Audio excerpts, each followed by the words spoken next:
Thank you, Susanna. So, thanks, Jack, for the title. And now for something completely different, to put some Monty Python in. So, I'm one of the people behind MGRAST. MGRAST is a bit of a different animal, and I'll try to walk you through how we think about this. What we want to do, and what I enable people to do, is generate images like that. This is a large data set. All the data points you can see are multiple gigabytes per. There's a lot of metadata available, or maybe not so many metadata points as you would like. I'm not going to tell you where the data set is from. But what we actually want to do in the long run is we want to maintain data sets like this and many others, and you want to be taking your new data, or several new data sets, and put them in perspective. Where do they fall in this large landscape? And then you want to start evaluating your data with metadata. So you want to start coloring this and playing games, whether it's in MGRAST as here or in Chime, and so on. And you heard earlier today from Greg that actually there's now integration between MGRAST and Chime using the bio format, which is part of the Sloan effort. Worked really nice. It was hard work, but we're very much trying not to become an island, but there are reasons for being an island. The main thing is, and that's, I haven't heard this so far, maybe not in as strong a word as I would like it. The bottleneck that we're faced with, and it used to be that I was telling people analysis is becoming the bottleneck. Analysis is the bottleneck. This is an old slide that was reused heavily, has found its way in quite a few reviews. What we're trying to say is that your computing cost for running BlastX is about 10 times the amount of your sequencing costs. And this is from 2009, so the cost for sequencing are off, and also the cost for computing on Amazon's EC2 are off.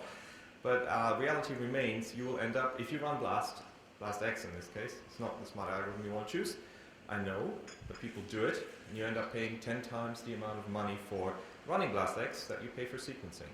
Now there are some funders in the room. Is this sustainable? No. Okay, and it gets worse, because sequencing becomes cheaper over time. And as we heard, Moore's law sort of describes the price of computing. Some derivative of it describes the price of computing going down by a factor of 2 every 18 months. Sequencing is dropping in cost by a factor of 10 every year.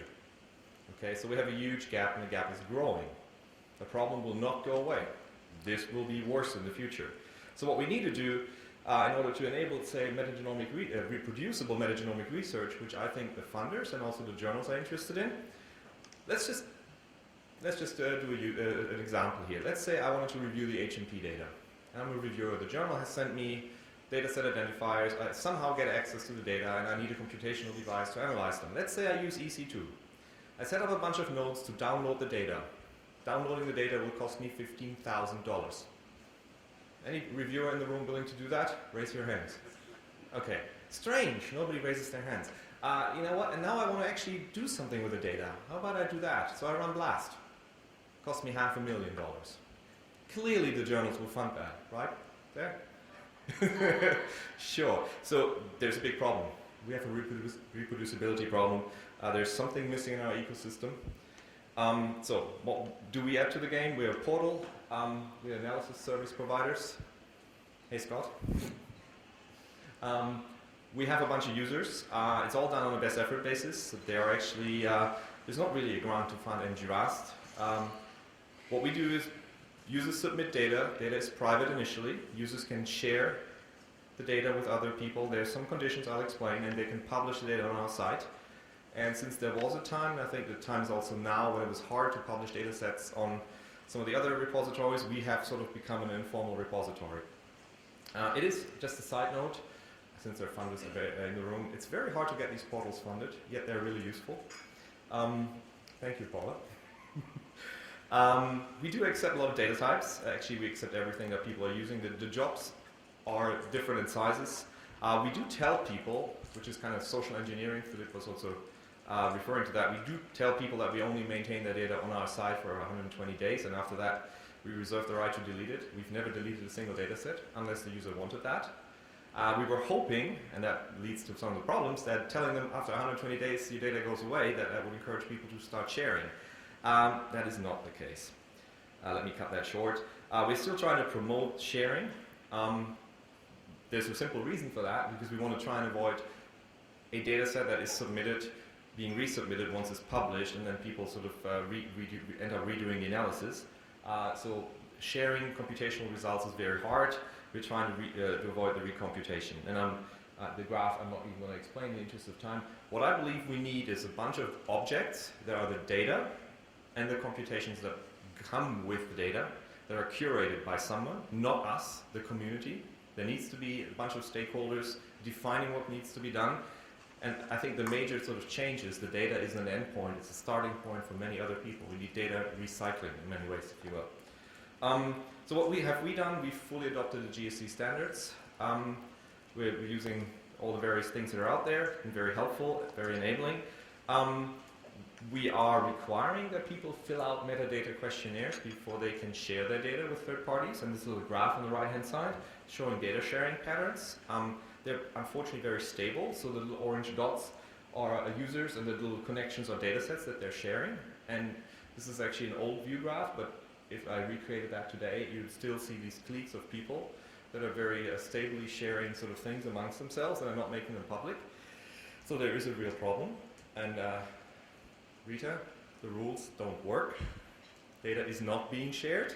That's really, really bad. And we've talked to all the funding agencies out there. They told us, we really would like you to force your users to share data, but we're not going to help you with that.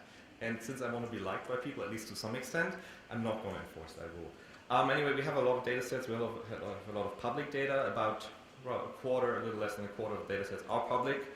Metadata is a problem. It's hard to get metadata from people. It's often incomplete or it's plainly wrong. There are marine data sets in the middle of the Sahara. Even I can find out that that is probably not correct. What are the reasons? It's hard to create and share metadata, especially if you have large numbers of data. Our UI certainly can be improved, and we're doing that. Our current UI is not suitable to large numbers of data. We are sort of copying Rob Knight's approach there.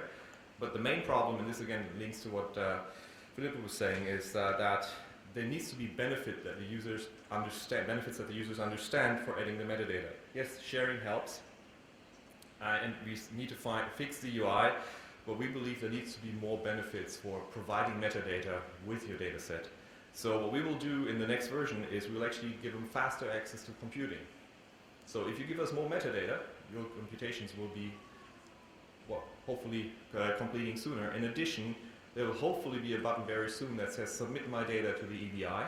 After all, MGRAS is grant funded, we might go away in a while. So there is additional sort of benefits in making that available. Also, sharing works even better, but if you agree to share your data, to make your data public on the site after a certain interval, again, we'll give you more priority for computing. This will all become active with the next release.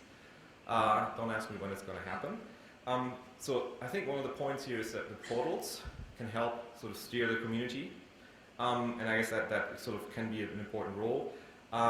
Maybe another important message is that, and we've heard some of that today, not all data sets are created equal. Some of them need to be thrown away fast. So we need some standards, and I would much rather have us as a community define these standards in a lightweight way. The GSC has an excellent track record, I think, of doing that. And the other thing that we need in order to do the stuff I had on the very first slide, giving everybody headaches if you're as jet-lagged as I am, if we want to keep doing that, we will need a bunch of data sets that constitute our definition of the environment. The EMP is an excellent example. We will need to maintain these data for quite a long time, and there needs to be a curator and a bunch of stakeholders, I said that before, that sort of define the policies for doing that. Okay, and that is the end of my hopefully 5 minutes. Thank you very much.